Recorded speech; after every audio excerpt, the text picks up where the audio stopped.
It's a story which began 50 years ago, when the full might of the United States of America was felt on the world scene for the first time. 50 years ago, when the United States Marine Corps, born in the Revolution, maturing with the nation, created a reserve.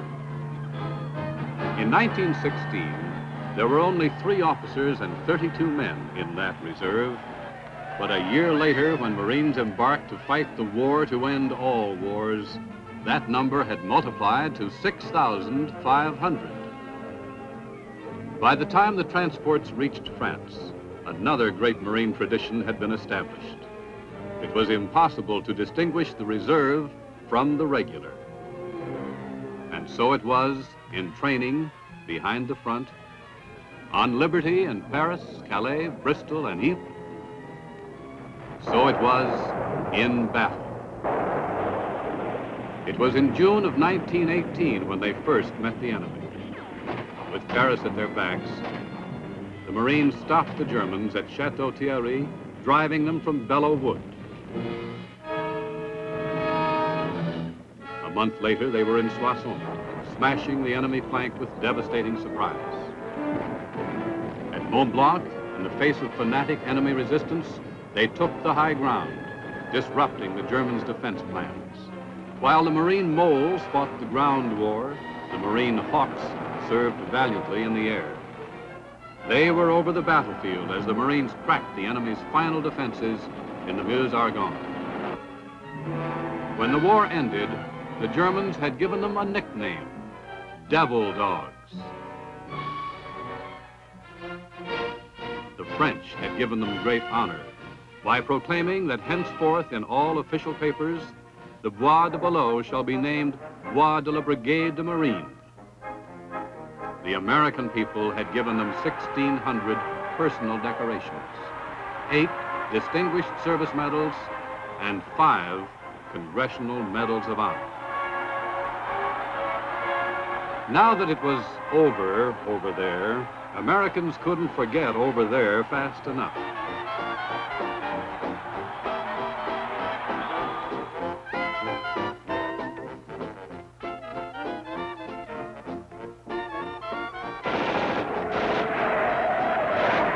As the 20s roared on, things military mattered least. The Marine Corps Reserve dwindled to less than 600. But these dedicated diehards refused to surrender to the mood of the times. They bought their own shoes, uniforms, and equipment. They maintained their own armories. They paid their own camp expenses. They bought their own medical supplies. And to keep their armory warm in Washington, D.C., they borrowed heat by piping it from the adjacent police headquarters. The understanding men in blue looked the other way. But the whole country was looking the other way. The post-war binge of the 20s had given way to the national hangover of the 30s, the Depression. And yet, the country came through, and so did the reserves. Yesterday, December 7, 1941, a date which will live in infamy. Again, the reserve was ready. 15,000 men, dedicated beyond easy comprehension, became the advance echelon of more than 400,000 men and women reservists who were to follow them into the Corps. And again, reserves and regulars merged into a single fighting team. And for the duration, neither the saltiest drill instructor nor the most seasoned general could tell one from the other.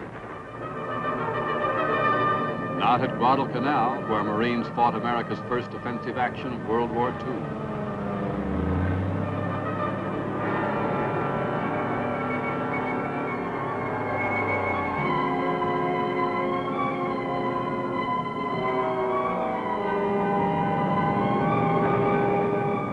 Not at Tara, 72 hours of sheer hell.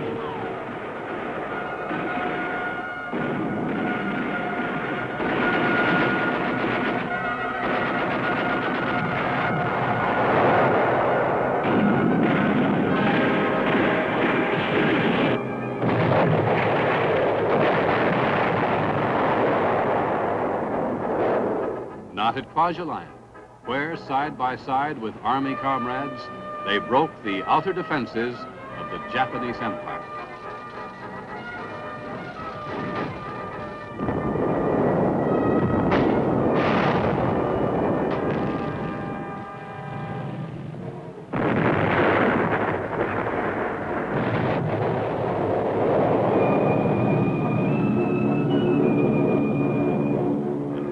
Were passed out at Saipan and Tinian and Guam, no one could distinguish between reserve and regular, whether it was the Marine in the air or the Marine aboard the Navy ships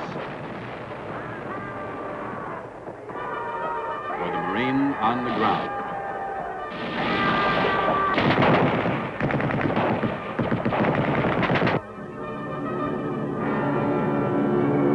The Navy Marine team fought on through Peleliu,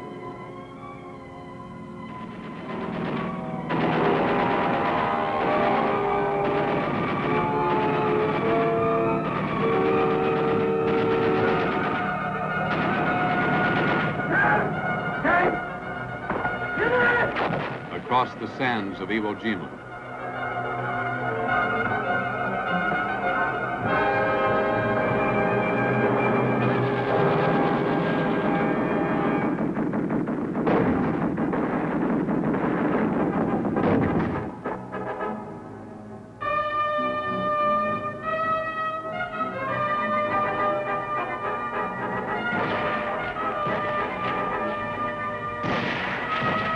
Against the last Japanese bastion of Okinawa.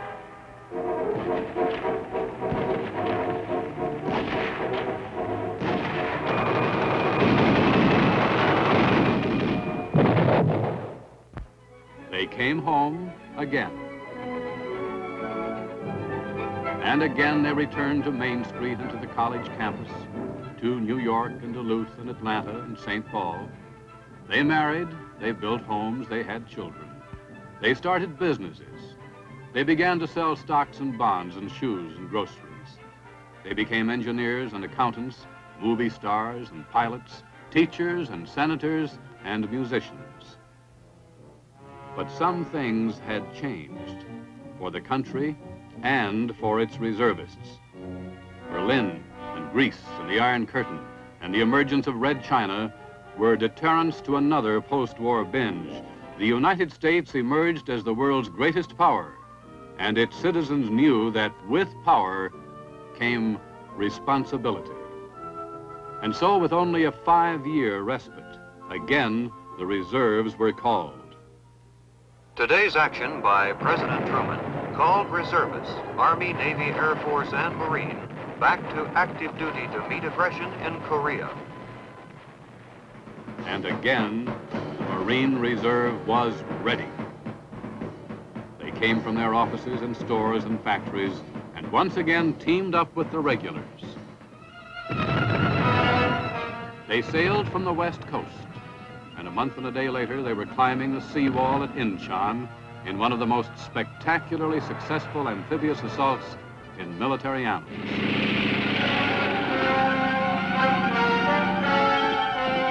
They fought through the streets of Seoul night and day for 48 hours, taking on Russian tanks and North Korean troops.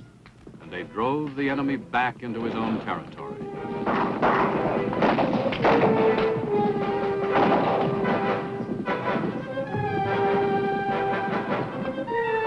And in the epic battle from the Chosin Reservoir to the sea, surrounded by 5 times their number, they created a legend matched only by Thermopylae. 1/3 of the Marine pilots whose aircraft shepherded them through the assaults of weather and the enemy, and 50% of the men on the ground were reservists. But again, it was impossible to distinguish between World War II alumni and Korean recruits, between reserves and regulars, between the old breed and the new.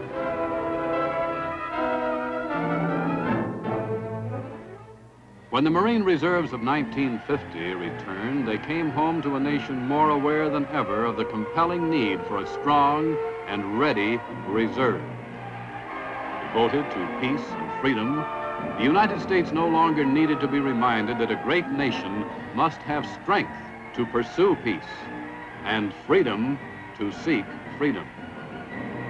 But reminders were forthcoming anyway, with every morning's headlines. Lebanon, Cuba, the Dominican Republic, Vietnam. Alert to the needs of the times, the Marine Corps has adopted new weapons, developed new tactics, and reconstituted its reserve. To back up the 3 active duty division wing teams, and now an additional division, the Corps has the 4th Division wing team within the Marine Reserve.